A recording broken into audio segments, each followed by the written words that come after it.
perhaps my favorite star is just a simple Sawtooth Star block.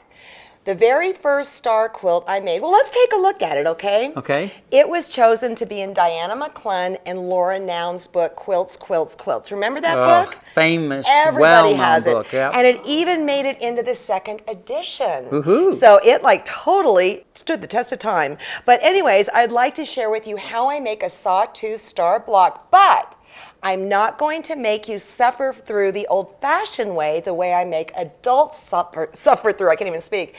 I'm going to teach you how I taught kids to make this star, and it's really child's play. All right, let's get started. First, let's talk about the components of the star itself. All right. This is a 6-inch finished, 6.5 raw. All right. Okay. And it's got a, well, I'll tell you what to cut. All right. All right, sorry. You want a 3.5-inch cut center. All right. You want to cut 4 squares at 2 3/8. Those are going to become something later. Right now you're cutting 4 squares. Trust me on this, my friend. Okay? And then on the background, you're going to want to cut 1 square at 4 1/4. Which will become something else Something later. else. And then 4 squares at 2 inches. Okay. Got it? And if they didn't write it down, They can watch it they again. can watch it again. That's right. And I'll tell you right now, Ricky, you know how I can't remember anything? So the fact I can remember these numbers tells you how many I've made. I'm all not right? going to say anything about that.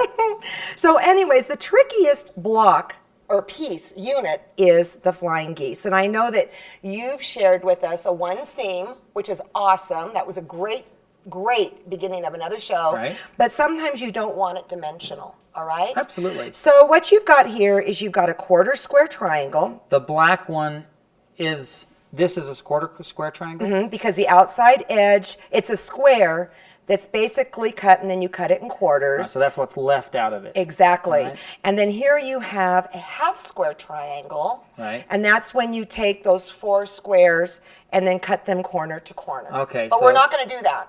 Okay. Okay, I'm going to show you the little trick here that I learned along my quilt making journey. Okay. All right. So I had you cut out the background. You should have heard her trying to describe I this know. over the phone, and I was just like, okay, I give up. Just show me on Exactly. I the set. said, oh, you'll just see. Okay, so I've got the background cut at 4 1/4.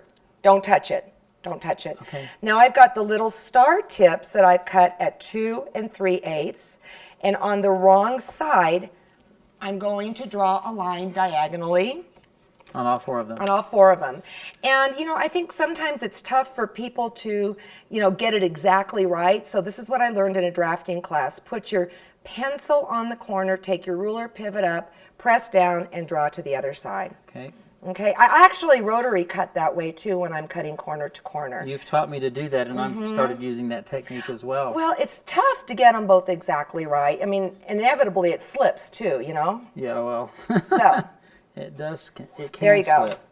All right. it will slip. That's just one of the hazards. Okay, just so you know, I'm still lost, so I'm sure the rest of us I are know, all, we're I'm all so lost at this glad. point, okay? We're just Can I taking really- your lead. The real story is he said, explain it to me, explain it to me. I said, oh, just stop it, I'll show you. Okay, so anyways, now I'm going to take 2 of these, and I'm going to go like this. And notice that there is a little overlap. Yep. All right?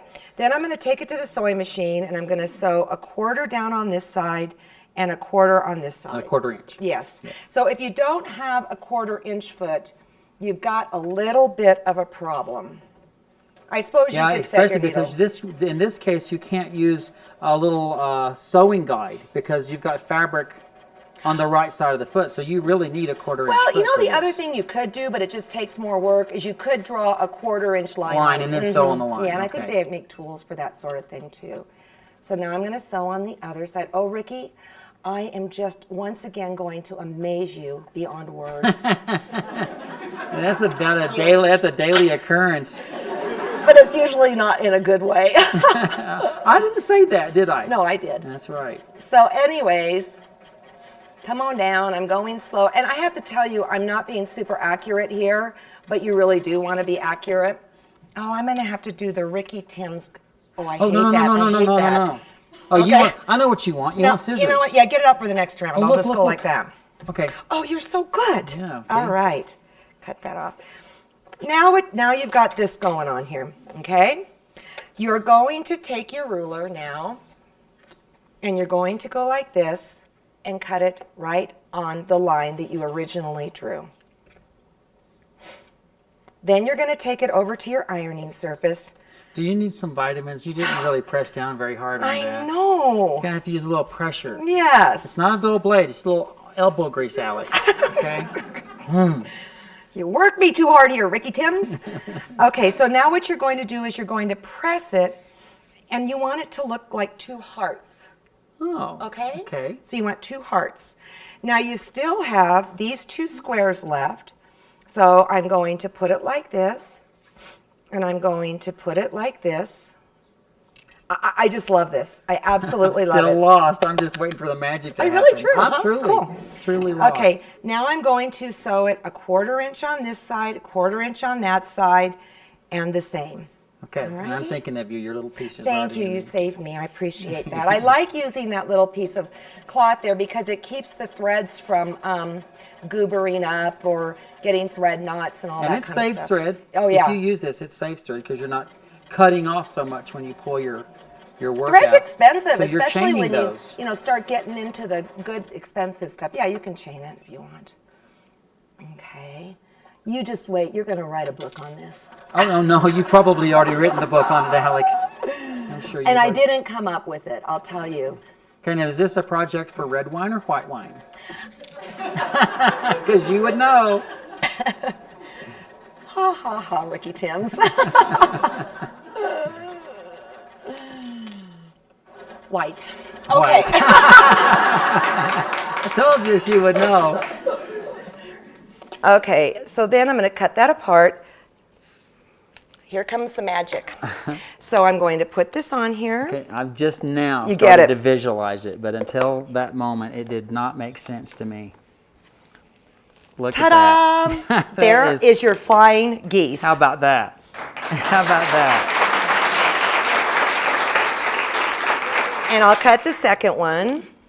And so as far as, okay, what size do you cut the squares that you're going to use?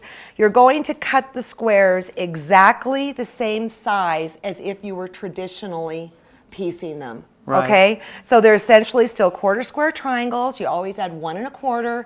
Half square triangles, you always add 7/8. Now the only other trick to this, and this is really kind of funny, I teach this stars class, is make sure your stars points are going in the right direction. Right, and do you cut off those little bunny Yeah, you ears? probably should. Okay. And honestly, what I'll do is I'll take a stack of them and just go psh with my rotary cutter. Okay, how do you do that again? Okay, I love sound effects. Because see, we don't really have a sound effect guru on the I set. know. So Once you have it like this, you sew it in rows. Okay. I like seams pressed in opposite directions. Oh, see, so- now that right there. In opposite directions. And then I just, pin them in rows and sew them together. And there is your darling little Sawtooth Star. well done. Thank you.